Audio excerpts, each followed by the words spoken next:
So our topic is really today unifying the brand and the customer experience. And I wanted to start just by commenting on a couple of shifts that we've seen over the last couple of years that are only accelerating. One is the shifting kind of dynamics of the customer experience and the role that plays in the way that the customer experience has changed because of changing dynamics in the media landscape and the rise of commerce, which is kind of the next thing to talk about with you. How has commerce and the way that it plays a role in the brand experience changed the way that we think about our go-to-market? Second thing is what does that mean for our work structures, right, our go-to-market and the way that we organize our businesses to address those changes. And the third is technologies. How are our new technologies helping us to bridge that gap between brand and customer experience? There's blurring boundaries between the brand, content, and commerce. Creativity is now impacting all parts of the funnel. Consumers, when they think about channel conflict, they only have channel choice, and brands are faced with these new realities. So how do we meet those consumer expectations? And how do we give them that feeling that they're receiving a personalized experience in the right moment, regardless of what channel that they're consuming and where they are in the purchase path? So that's really the topic today. I wanted to start hearing the brand perspective first. So both Hills and Colgate-Palmolive, very large portfolios of brands. How are these shifts impacting the way that you think about the consumer experience and what's required to drive growth today that maybe is different from the past? Jennifer, let's start with you. Yeah, thanks, Ryan.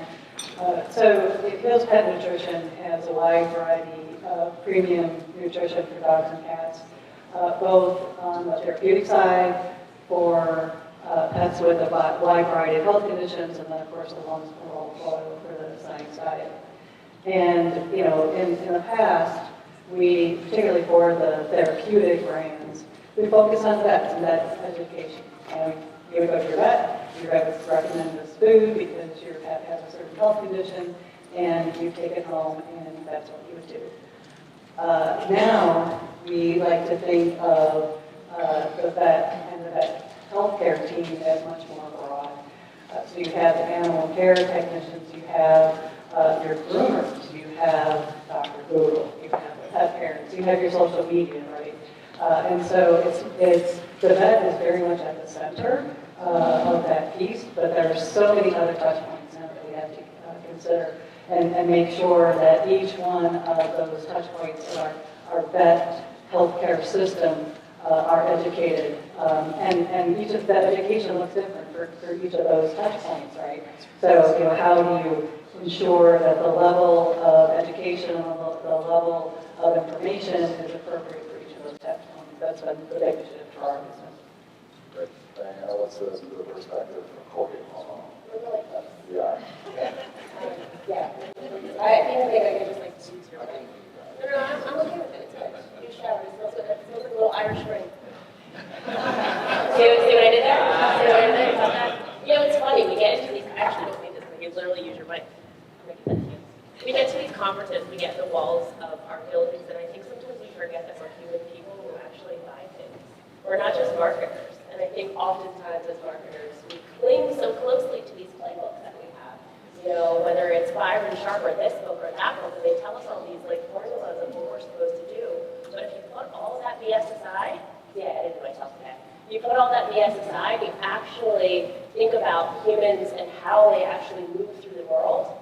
It's not that much different than it was before. What has evolved is the technology, the access, and our ability to be able to purchase things and have as much knowledge as we want. And as marketers, this should really excite us. In the past, we were forced to very short and finite periods of time where we can communicate our brand promise, our brand commitment, and really try to teach consumers about the benefit of our brand. Now we have so many different options, but the complexity is what we really have to think about. And I think if you start to focus more on the human connections and how humans go through their shopper journey, like you spoke about too, from a Hills perspective, the cool thing about Colgate is we have Hills that has a professional side, but we also have the professional side in the Colgate brands, in our skin health brands as well too. And there are so many different ways in on that shopper journey. And I think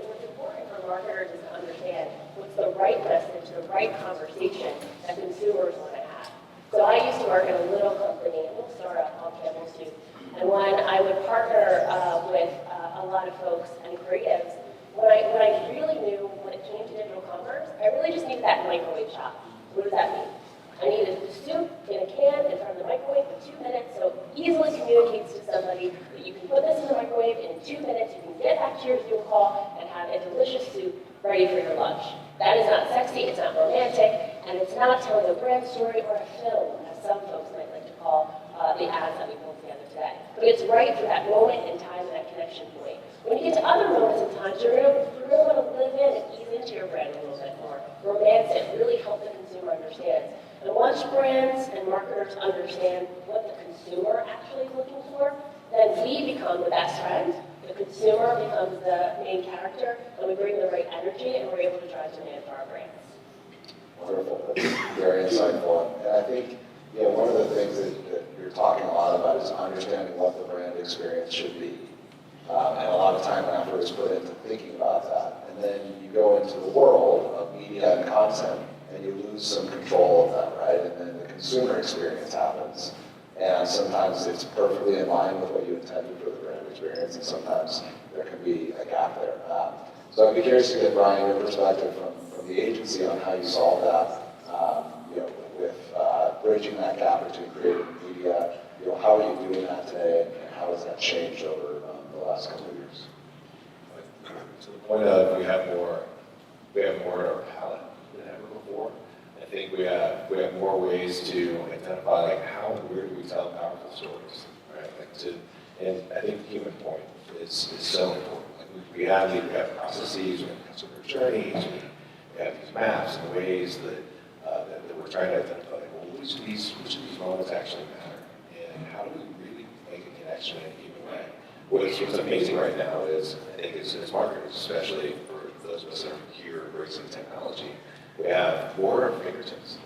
Really anything is possible. So it's really more a question of how does your brand story come across in the right way? How do you get the right emotional impact out of that? And we 100% believe that creativity can augment those stages and help to differentiate your brand in powerful ways that really does drive results. So it's identifying which parts of that do we really need to pay attention to?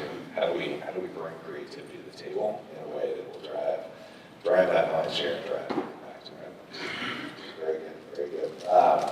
So, we talked a little bit about kind of the consumer and some of the shifts we have in our abilities, right, and the opportunities, and some of them are actually exciting, even though they can be scary.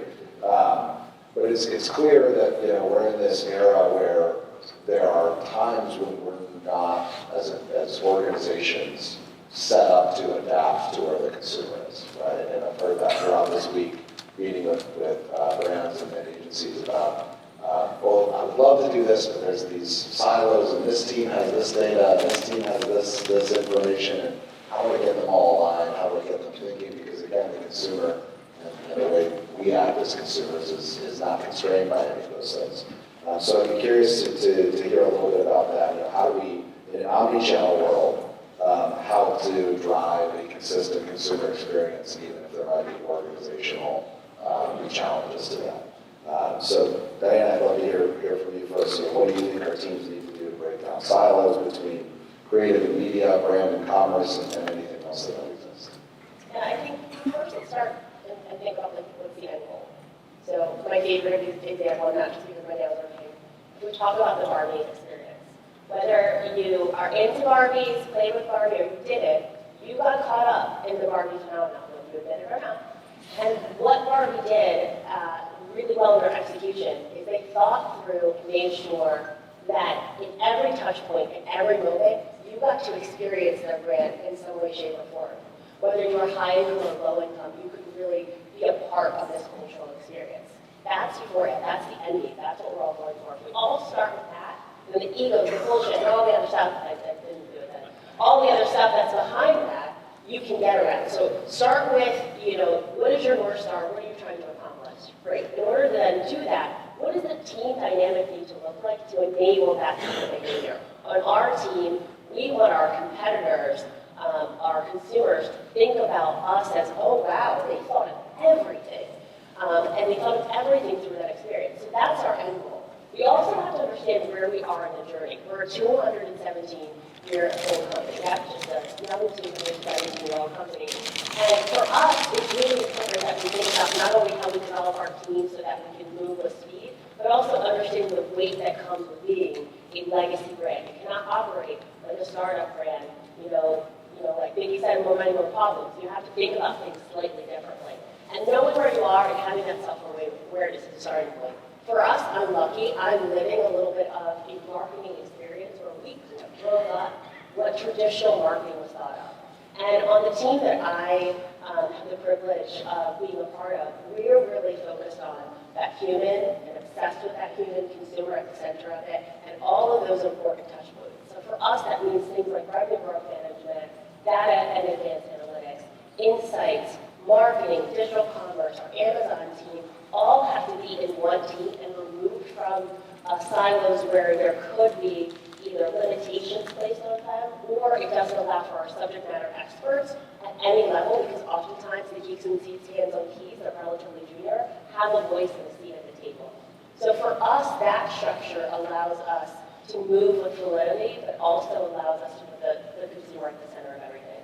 I think another big dynamic for us, when we talk about structures, we don't give our finance team enough love in this conversation. We only want to go to them when they cut our budget and then talk about them behind our back. But what I have found is if you enroll them very early on as marketing partners, not as your finance points, but marketing partners, bring them into the business conversation. They're true enablers to help us figure out how do we be more dynamic with old school P&Ls so we can shift money to where it needs to go.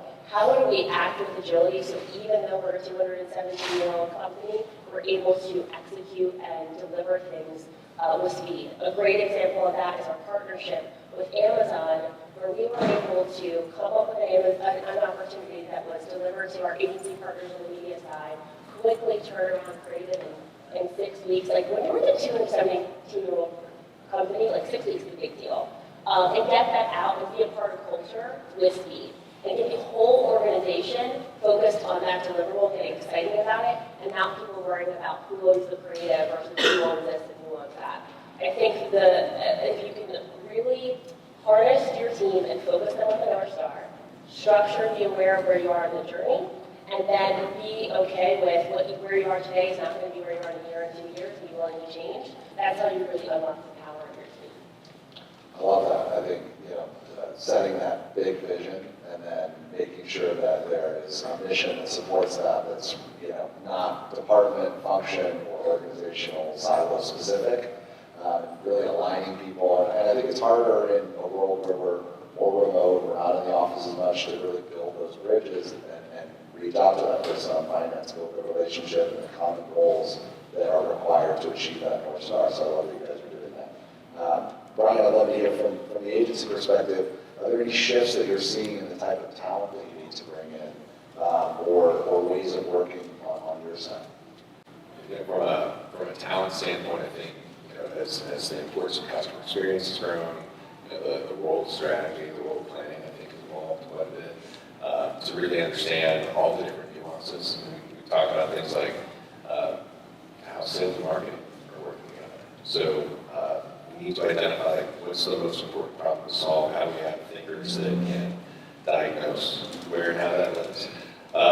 And then from a talent standpoint, having exposure to and an understanding of how all the different technologies work is absolutely critical. So people can lean into that, and they're doing great speed. I told you, I think jobs are shifting and evolving over time, and we just need to understand what those things will be and help those move through. And that I always end up using the phrase like pairing the geeks and the storytellers, or the SMEs and the geeks. So the tighter the pairing, the people that understand the context or the channel, they're trying to tell the story, they're trying to leverage data or technology in powerful ways, the tighter that coupling, the better the result, and the faster speed of value. So whether it's 6 weeks, whatever the time scale is across different organizations, being able to break down those dynamics, to not have people working in a chain, or worse, in separate rooms where they're not actually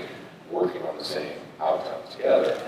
They're trying to solve the same problem, they're just not doing it in a unified and integrated way. That's that you have to bring those things together. Yeah, I love the concept of T-shaped people.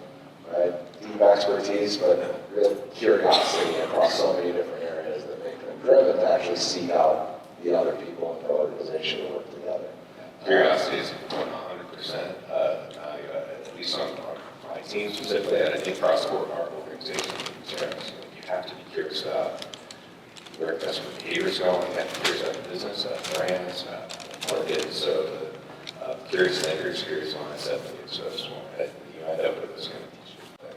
Absolutely. And Jennifer, speaking of customer research and insights, how does that help? Because oftentimes, when there's disagreements about how to do things, data or insightful data can be that help to say, oh, that's what we need to do to achieve our goals.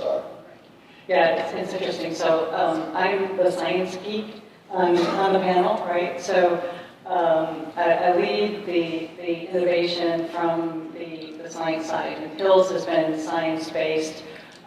We've just celebrated our 75th anniversary as a company, and historically we've been pushing the science, right? So the scientists go and they figure out how to nutritionally intervene for a better result for the pet, and then we deliver it to marketing and say, here it is. And that only works so far. We've been successful, but we've been more successful in having the conversation and having the push-pull, right?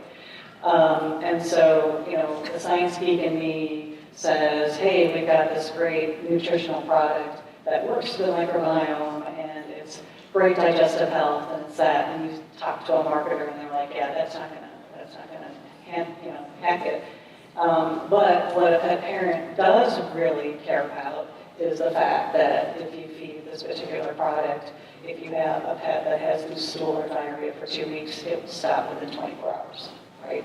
So really utilizing the science to deliver what is necessary, what a pet parent really wants, and then working with the marketing team hand in hand, and organizationally in advance of saying, hey, we've got this great new product, and we can geek out and we can talk about it all internally, but then the marketing team, make sure that the science is accurate, because we are science-based, but then put it in a manner that the pet parent, that the veterinarian can understand, and be able to do that. And that's hand in hand as early as possible, and it's a little bit interesting figuring out what the North Star is for the pet parent, figuring out what the North Star is for the veterinarian, because we're in an unenviable position where our end consumer is not the purchaser, right? And so we have to convince the pet parent that this is the right thing for the pet, and then have the pet have the benefits of the nutrition that we offer. Let's spend the last few questions talking about the technology, and whether that's new technology in the advertising space or in the consumer space. I think both are interesting. But how is that enabling more connected and personalized brand experiences? Because ultimately, as that technology impacts the consumer, it might have nothing to do with their advertising experiences, but those things typically move together when content becomes such a big part of how people spend their time. So then, how should brands be thinking creatively about technology in today's world? I think the technology is important. We spend a lot of time with our MarTech staff, not just within the walls of Colgate, but also with our partners. So with VML, we work very closely to make sure that we are ensuring that 2 + 2 = 10, sometimes 20. So we're not over-investing on our end, and really being able to build off of each other. Even within our organization, if Hills is doing something that's awesome, we don't need to also do the same thing. We can leverage that. So I think it's really important to maximize the efficiencies within your organization. But what really has us excited and where we place the big bet is what the technology affords. And that's the data and the insights. And our ability to not only get the data, which we are all going after like crazy, especially with the threat of this cookieless environment that keeps coming, but really be able to harness the data so that folks can action against it quickly.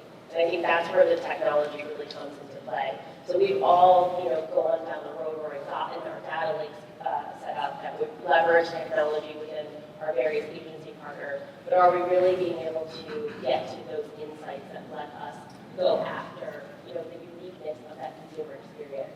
Like if I'm a pet parent and, I have to worry about diarrhea in my house for more than 24 hours, like you best believe I'm going to make sure that I'm researching and I'm understanding what's the best solution.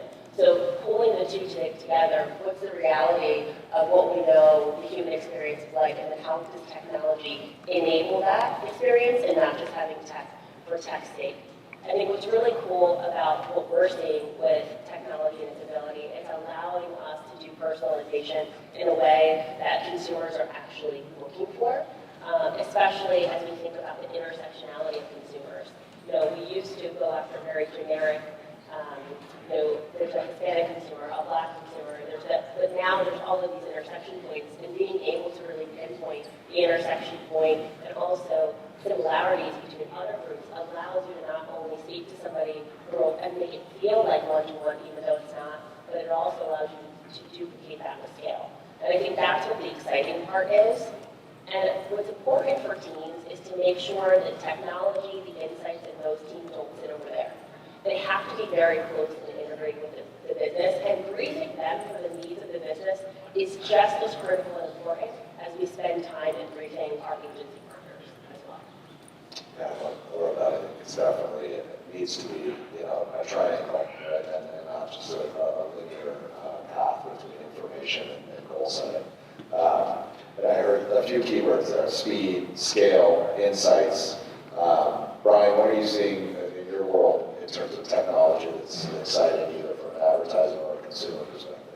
I mean, one of my joys coming to this is just wandering through to look forward and the serendipity.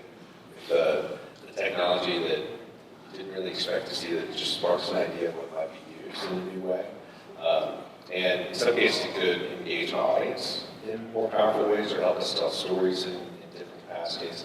And I think that's where we are right now with AI is definitely everywhere this week, this last year.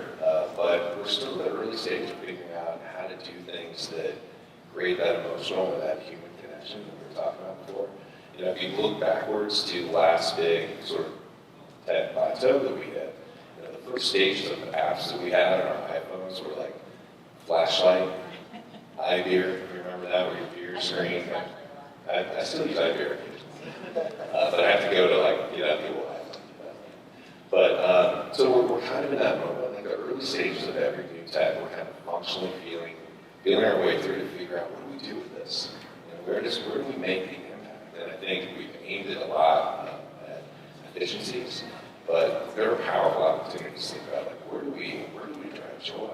Where do we solve, mass problems that are real? That stuff is very real, and can we do it in personal ways that actually help to engage brands, the audiences that brands seek? So I think that's what's super exciting for us, is to see, how does this moment where tech can enable some things like supercharge our creativity, supercharge the stories that we're telling, supercharge the experiences that we create. So I think it's a very exciting time. A little scary, the rate of change, but super exciting. We'll face it together. And Jennifer, from your perspective, Diana mentioned insights and speed, and those insights as part of your world. How are you using technology to take the research and the insights that you're seeing on consumers and help to get it into the hands of activations and the media experience and the consumer experience faster?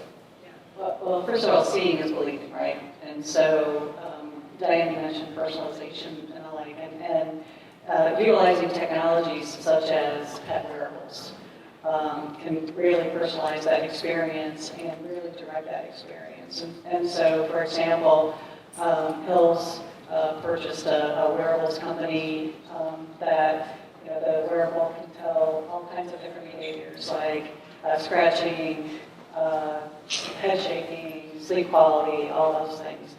And so why would we be interested in that? Well, we have a derm defense product that is supposed to reduce scratching, head shaking, and increase sleep quality, right? And so, if you're a pet parent that has a pet with this type of health condition, you may or may not see the reduction in scratching and sleeping, right? Especially, pre-pandemic and now post-pandemic when, we're going to the office more. How much time do you really spend with your pet to be able to objectively say how much reduction in scratching have you seen, right? And so we were able to show that, yes, a significant reduction, more than 63% reduction in these behaviors, and increase in sleep quality. When we survey the pet parents and then the veterinarian who sees that pet even less, we were able to show that the results did not correlate with the pet parents, right? And so really showing the benefit of the nutrition, benefit of the technology, really choosing the technology to be able to personalize for that pet. And one could imagine, utilizing a wearable to be able to measure the activity of a pet, because if a pet is obese, you want to make sure that you feed the pet an appropriate amount, right? But if you have, like my dog, who's a couch potato, and then, someone else's dog who is a racer, their caloric intakes are going to be very different. And so, ways of piloting and ways of showing the consumer, hey, you're feeding your pet a little bit too much, you need to feed a little bit less based on the activity. Really, on those iterations, we'll be able to personalize and utilizing those technologies are just fascinating, and then you get a better result. I can feel the passion, the excitement from all three of you. I think that's hopefully something you all leave CES with, is a little bit of excitement about, technology and the changes that are happening in the consumer world are exciting, are a little scary. They can also be exciting, and they represent an opportunity. And we, as both marketers and humans, can be excited about them kind of bringing those things together. So, Diana, Jennifer, Brian, thank you guys so much. Really appreciate your insights, and thanks to all of you for listening.